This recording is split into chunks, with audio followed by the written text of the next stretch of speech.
கிறிஸ்துவுக்குள் பிரியமானவர்களே, கர்த்தராகிய இயேசு கிறிஸ்துவின் நாமத்தினால் உங்கள் அனைவருக்கும் என் அன்பின் வாழ்த்துதலை தெரியப்படுத்துகிறேன்.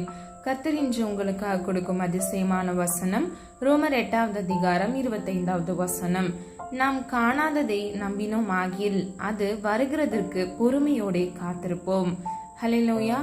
பிரியமானவர்களே, தடகள ஓட்ட பந்தய வீரர்களிடம் இருக்கும் பொறுமையை நீங்கள் கவனித்திருக்கிறீர்களா? 4 வருடங்களுக்கு ஒருமுறை தான் அவர்கள் ஒலிம்பிக்கில் போட்டியிடுகின்றனர். ஆனால் அவர்கள் இடைவெளி விடாமல் தொடர்ந்து பயிற்சி எடுத்து மற்ற அளவிலான போட்டிகளில் பங்கெடுக்கின்றனர். குறுகிய நேர அந்த மகிமைக்காக சிலர் தங்கள் முழு வாழ்க்கையையும் அர்ப்பணிக்கிறார்கள். அவர்களால் எப்படி அதை செய்ய முடிகிறது? எது அவர்களை விடாமுயற்சியோடு தொடர்ந்து போராட வைக்கிறது? அவர்களுக்குள் இருக்கும் வலிமையான நம்பிக்கைதான். ஹல்லேலூயா. பிரியமானவர்களே, ஜெயிக்க விரும்புகிற தடகள வீரர்கள் மற்றவர்கள் பெரிதாக நினைக்காத விஷயங்களுக்கு தங்கள் வாழ்க்கையில் முக்கியத்துவம் கொடுக்க வேண்டும். தேவையற்ற விஷயங்களுக்கு அவர்கள் அனுமதி மறுக்க வேண்டும். அவர்கள் சாப்பிட வேண்டிய விசேஷ உணவுகள் உண்டு, அவர்கள் தவிர்க்க வேண்டியவைகள் உண்டு. விளையாட்டு பயிற்சிகளுக்கும் உடல் பயிற்சிகளுக்கும் அதிக அர்ப்பணிப்பு தேவையாயிருக்கிறது. அவர்களுடைய பெரும்பகுதி நேரத்தையும் அவர்களுடைய எல்லா பிரயாசங்களையும் அது எடுத்துக்கொள்கிறது. பிரியமானவர்களே, மற்றவர்கள் ஓய்வெடுக்கும் போதும் இவர்கள் பயிற்சி செய்கிறார்கள். தங்க பதக்கத்தை நோக்கி செல்கிறவர்களுக்கு கோடை கால விடுமுறை எல்லாம் கிடையாது. பிரியமானவர்களே, எது அவர்களை இப்படிப்பட்ட ஒழுக்க கட்டுப்பாடுகள் நிறைந்த ஒரு வாழ்க்கையோடு கட்டி போடுகிறது? யோசித்து பாருங்க. பதக்கம் வெல்வோம் என்ற அவர்களுக்குள் இருக்கும் நம்பிக்கையே. பிரியமானவர்களே, அதே போல கிறிஸ்தவ ஓட்டத்தில் வலிமையான நம்பிக்கை உடையவர்களே முடிவு வரை நீடித்து செல்கிறார்கள். முன்பு பார்த்த வசனத்தின்படி நாம் காணாததை நம்பினோம் ஆகில் அது வருகிறதற்கு பொறுமையோட நாம் காத்திருப்போம். பிரியமானவர்களே, நம்பிக்கை இல்லாத விசுவாசிகள் வெற்றி பெறுவோம் என்ற எதிர்பார்ப்பு இல்லாத தடகள வீரர்களைப் போல இருக்கிறார்கள். ஆகையால் அவர்கள் மிகவும் கடினமாய் முயற்சிப்பதில்லை. பொறுமை அமர்ந்த சகிப்புத்தன்மையின் ஒரு கூறாக இருக்கிறது. தங்களுடைய முயற்சிகளுக்கு நிச்சயம் பலன் உண்டு என்று விசுவாசிக்கிறவர்களுக்குள் மட்டுமே அது கிரியை செய்கிறது. ஹல்லேலூயா. பிரியமானவர்களே, வேதத்தில் மோசையை நம்ம பார்த்தோம் என்றால், மோசையினால் எகிப்தின் ஐஸ்வர்யங்களை, அதாவது ஆடம்பர வாழ்க்கையை நிராகரித்து இஸ்ரவேலர்களுக்காக தன்னை ஒப்பு கொடுக்க முடிந்தது. காரணம், இனிவரும் பலன் மேல் அவர் நோக்கமாயிருந்தான். இதை நாம் எபிரேயர் 11வது அதிகாரம் 26வது வசனத்தின் மூலம் அறிந்து கொள்ளலாம். தங்களுக்காக காத்திருக்கிறவற்றை குறித்த நிச்சய நம்பிக்கை உடையவர்கள்தான் கிறிஸ்தவ ஜீவியத்தில் வெற்றி அடைகிறார்கள். நித்தியத்தை பரலோகத்தில் கர்த்தரோடு செலவிடுவோம் என்பது அவர்களுக்கு தெரியும். இதுதான் அவர்களை முடிவுக்கோடு வரை செல்லும்படி பலப்படுத்துகிறது. ஹல்லேலூயா. பிரியமானவர்களே, இன்று கூட நீங்கள் கிறிஸ்து இயேசுவுக்குள் உங்கள் வாழ்க்கை 100 மீட்டர் ஓட்ட பந்தயம் அல்ல, அது ஒரு மாரத்தான் பந்தயம். ஓட்டத்தை நன்றாக ஆரம்பித்தவர்களுக்கும் அல்ல, அதை நன்றாக ஓடி முடிக்கிறவர்களுக்குத்தான் பரிசு கிடைக்கும் என்று வேதம் சொல்லுகிறது.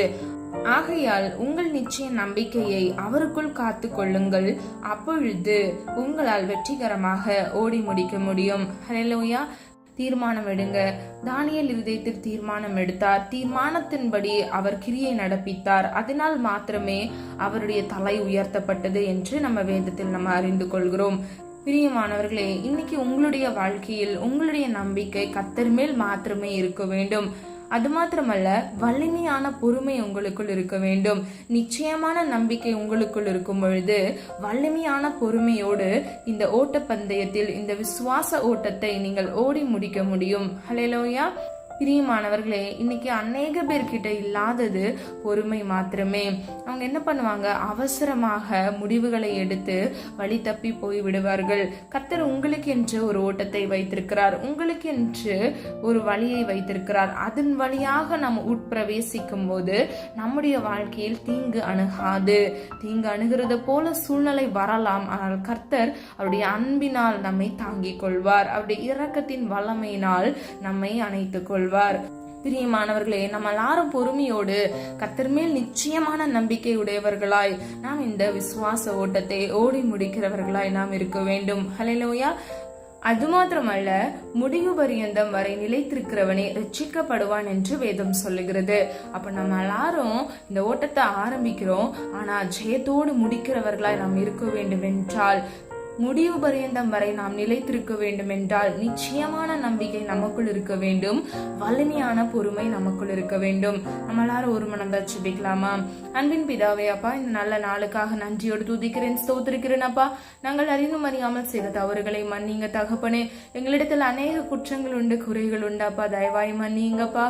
ஆண்டவரே, இன்று ஆண்டவரே உம்மீது நம்பிக்கை வைத்து நிச்சயமுடையவர்களை நாங்கள் இருக்க வேண்டும் அப்பா.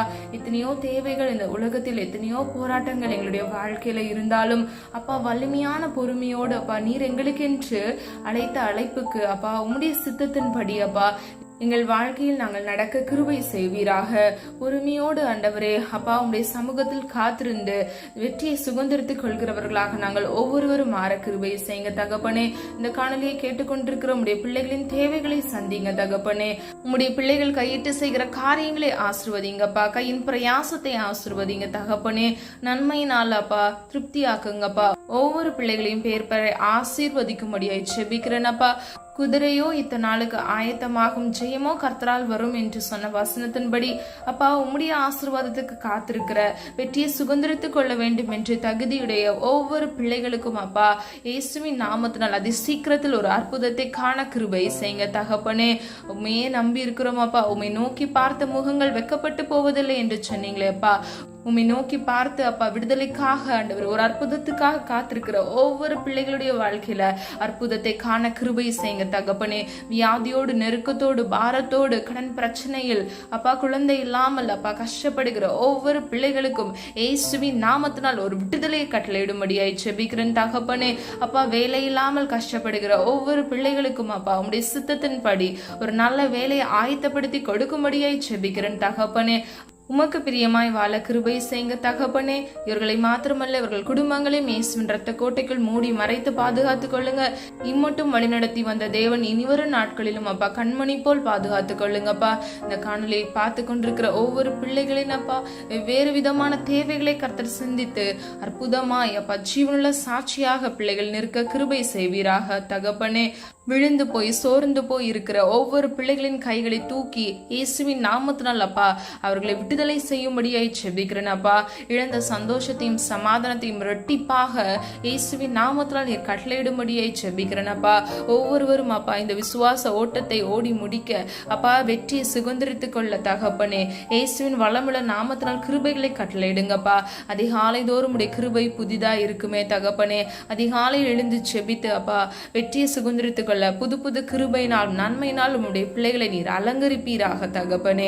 உம்முடைய பிள்ளைகளின் கண்ணீர் அப்பா உம்முடைய துருத்தியில் இருக்கிறது தகப்பனே. ஒவ்வொருவரையும் அப்பா பிரத்யட்சமாய் கர்த்தர் சந்தித்து விடுதலையின் தேவன் அப்பா விடுதலை இயேசுவின் நாமத்தால் கட்டளையிடும்படியாய் ஜெபிக்கிறேன் தகப்பனே. நீர் அப்படியே செய்கிற கிருபைகளுக்காக நன்றி செலுத்துகிறேன் அப்பா. ஓய்வு நாளை அப்பா பரிசுத்தமாய் ஆராதிக்க கிருபை செய்யுங்க. வரத்திலும் போக்கிலும் உடைய பிள்ளைகளோடு இருந்து அப்பா பிள்ளைகளின் வலது கையை பிடித்து நீர் வழிநடத்தி சொல்லும்படியாய் ஜெபிக்கிறேன் ஆண்டவரே. எங்களை தாழ்த்துகிறோம், வெறுமையாக்குகிறோம். ஜெபித்த எல்லா ஜெபங்களுக்கும் ஆமென் என்று நீர் பதில் கொடுக்க போகிறீர். அதற்காக நன்றி செலுத்துகிறேன். உம்முடைய நாமம் மாத்திரம் மகிமைப்படுவதாக. தாழ்த்துகிறோம், வெறுமையாக்குகிறோம். இயேசுவின் மூலம் ஜெபிக்கிறோம் பிதாவே, ஆமீன். கர்த்தராகிய தேவன் தாமே உங்களுடைய வாழ்க்கையை வெளிச்சமாய் மாற்றி நீங்கள் கர்த்தருடைய சமூகத்தில் நம்பிக்கையோடு காத்திருக்கும் பொழுது, பொறுமையாக இருக்கும் பொழுது கர்த்தர் நிச்சயமாக உங்களை ஆசீர்வதித்து பாதுகாப்பாராக. God bless you. பிரியமானவர்களே, இந்த வீடியோ உங்களுக்கு பிடிச்சிருந்துச்சுன்னா லைக் பண்ணுங்க, சப்ஸ்கிரைப் பண்ணுங்க, பெல் ஐகான் கிளிக் பண்ணுங்க.